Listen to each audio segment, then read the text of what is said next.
Saúde a todos com a paz do Senhor Jesus. Esse aqui é mais um vídeo do canal. Eu fico muito feliz de você estar aqui para ouvir mais uma vez a palavra de Deus.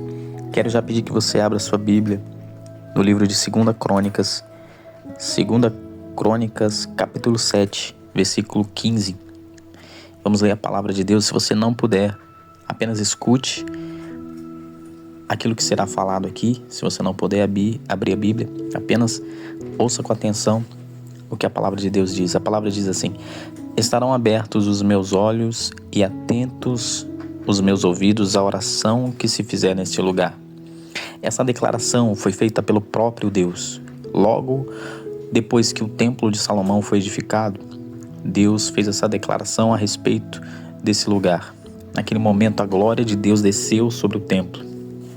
Todo Israel estava reunido ali, todas as tribos, sacerdotes, o povo, todos com um único propósito: adorar o Senhor e celebrar aquele momento extraordinário. A inauguração da casa de Deus seria um momento em que a Arca da Aliança, o símbolo da presença de Deus, seria colocada ali, e o povo teria um lugar definido para buscar e adorar e falar com o Senhor.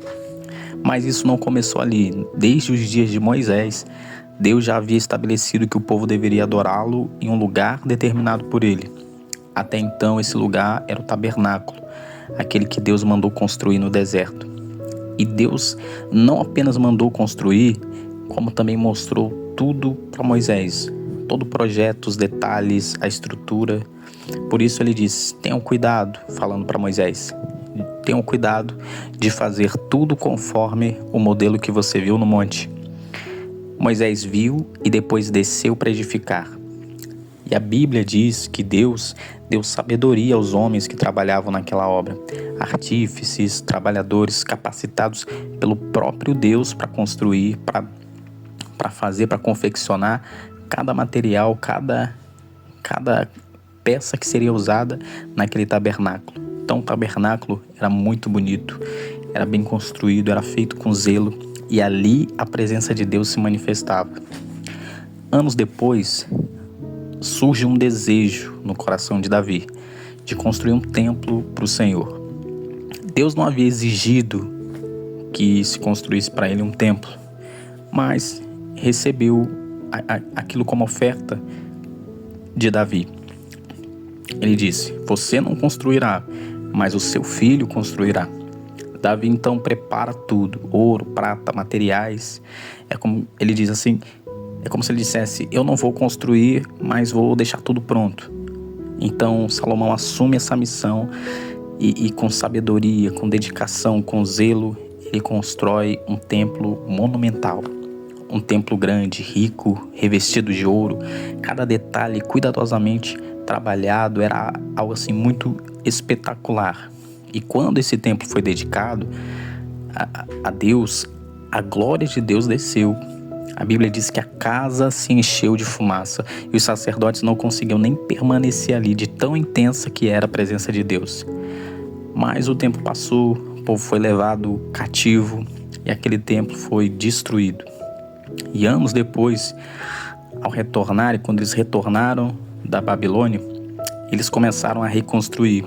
Mas o novo templo era menor, era mais simples, não tinha a mesma beleza, não tinha a mesma grandeza, a mesma riqueza que o templo que Salomão construiu. Eles não tinham os mesmos materiais que Salomão tinha na época. Eles não tinham tido todo esse preparo que Davi anteriormente fez, o cuidado de preparar todo o ouro, toda a prata, tudo que seria usado. Então Salomão pôde fazer realmente um templo muito bonito, muito rico. E eles não puderam, eles fizeram algo mais simples, algo bem mais limitado, menor. Então, aqueles homens que viram o primeiro templo, o templo de Salomão, que tiveram a oportunidade de ver o templo de Salomão, antes de ir para a Babilônia, quando eles voltaram da Babilônia, depois do exílio, quando eles viram agora esse novo templo, que era bem menor, que era bem mais simples, eles choraram de tristeza. Está registrado lá no livro de Esdras, no capítulo 3, no versículo 12. Agora, por que eles choraram de tristeza? Porque eles viram que não era a mesma coisa, não era a mesma beleza, não era a mesma grandeza. E talvez dentro do coração deles eles pensaram: Deus não vai aceitar esse templo como ele aceitou aquele de Salomão, que era bem mais bonito, bem mais rico, era bem mais trabalhado. Era realmente uma oferta ao Senhor, aquele primeiro templo. O segundo, esse corre o risco de Deus não aceitar.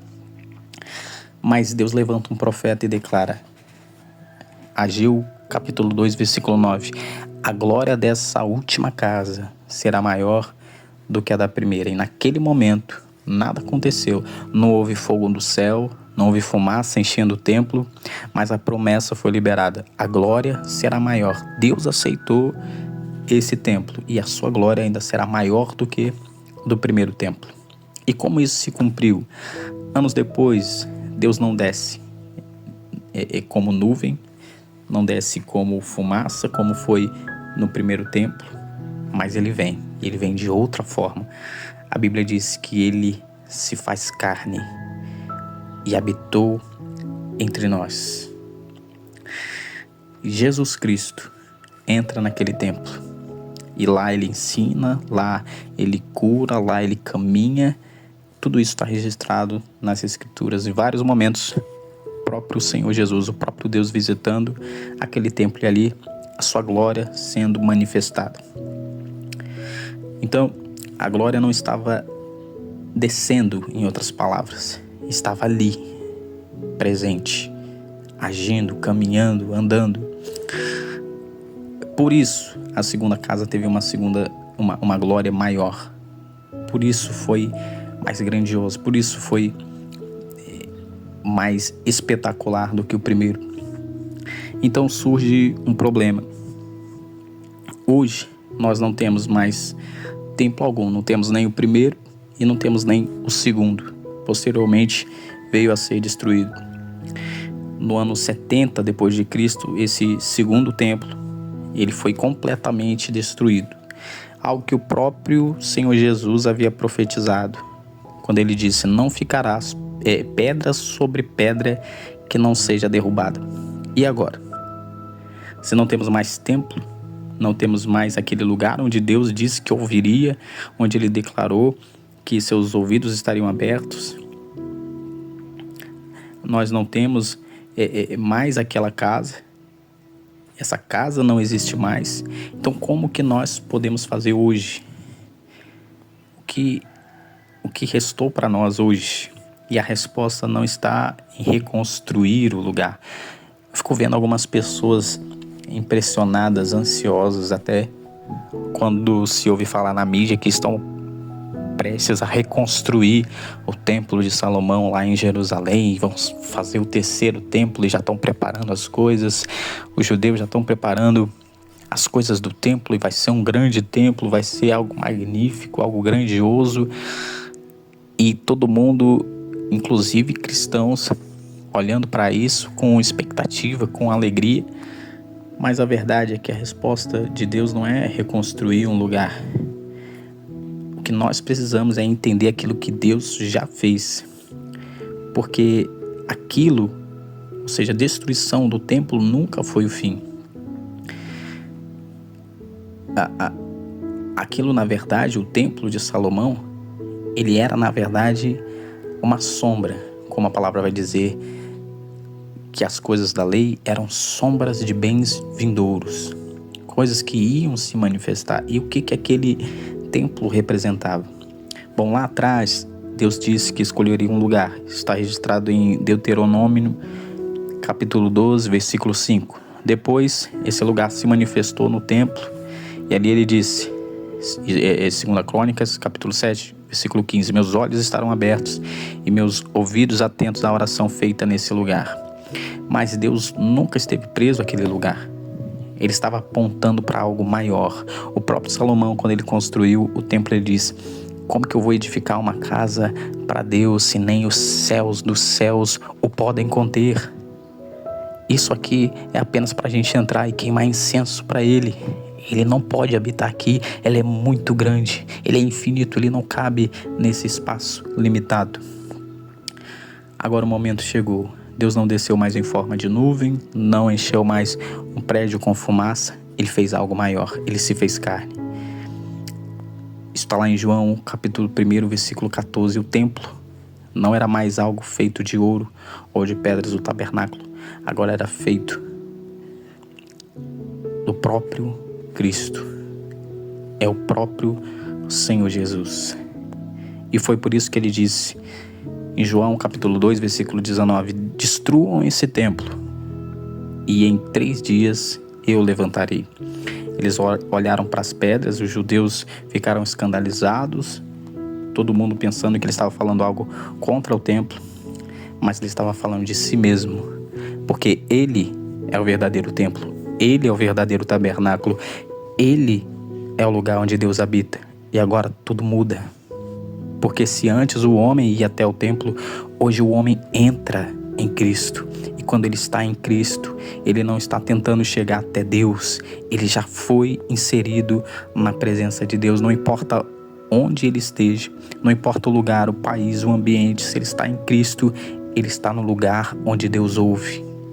Hoje você não precisa se voltar para Jerusalém, você não precisa procurar um endereço, porque o acesso não é geográfico, é espiritual. Em Hebreus capítulo 10, versículo 19, a palavra diz que nós temos livre acesso para entrar nesse lugar, no lugar de Deus. E esse acesso não é por um templo, é por Cristo. O que a gente precisa entender é que a gente não ora tentando ser ouvido, você ora de dentro de um lugar onde Deus já está ouvindo. Nós já estamos habitando nesse templo, que na verdade é o verdadeiro tabernáculo, aquele que já existia.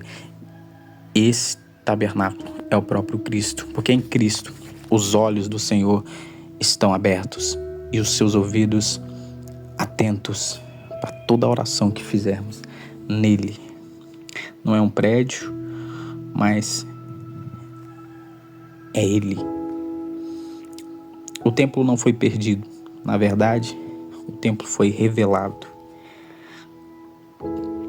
porque por muito tempo o acesso esteve encoberto. A palavra diz que havia um véu, havia uma separação, havia limites. A própria palavra declara em Hebreus capítulo 9, versículo 8, o Espírito Santo estava dando a entender que ainda não havia sido manifestado o caminho do Santo dos Santos, enquanto o primeiro tabernáculo ainda permanecia. Então, falando do templo, ele diz, enquanto o templo ainda permanecia, o caminho dos santos não havia sido manifestado. Quando que foi manifestado? Quando esse templo foi destruído. Então, o caminho se manifestou. Qual é o caminho dos santos? É Cristo. Qual é o Santo dos Santos? O próprio Cristo. Ou seja, enquanto aquele sistema existia, o acesso ainda não estava completamente revelado. Mas quando Cristo veio, tudo mudou. O véu foi rasgado, o acesso foi aberto e aquilo que estava oculto foi revelado. Em Hebreus capítulo 10, versículo 19 e 20, a palavra diz, temos ousadia para entrar no Santo dos Santos pelo sangue de Jesus, pelo novo e vivo caminho que ele nos consagrou. O que a gente precisa entender, o templo não desapareceu, o acesso não foi perdido. Na verdade, o caminho do verdadeiro tabernáculo foi revelado. E esse caminho é Cristo. E hoje, você não vai até o templo, você vive em Cristo. E em Cristo, você nunca mais ora do lado de fora. Na verdade, quando você ora em Cristo, você está dentro do templo. E nesse lugar, quando nós estamos em Cristo, Deus ouve a nossa oração e responde. Agora, o que cabe a você é, será que eu já decidi? Será que eu já escolhi a Cristo? Será que eu já estou caminhando nesse lugar? Se você ainda não fez essa decisão, não tomou essa decisão ainda na sua vida, essa é uma oportunidade. Abra o seu coração onde você estiver ouvindo e fala com ele. Se você já falou isso, mas você sente vontade de falar de novo, fala com ele. Senhor Jesus, Eu quero entregar a minha vida nas suas mãos. Quero declarar que eu sou seu e eu não quero mais viver para mim, mas para o Senhor, que a minha vida seja consagrada a Ti.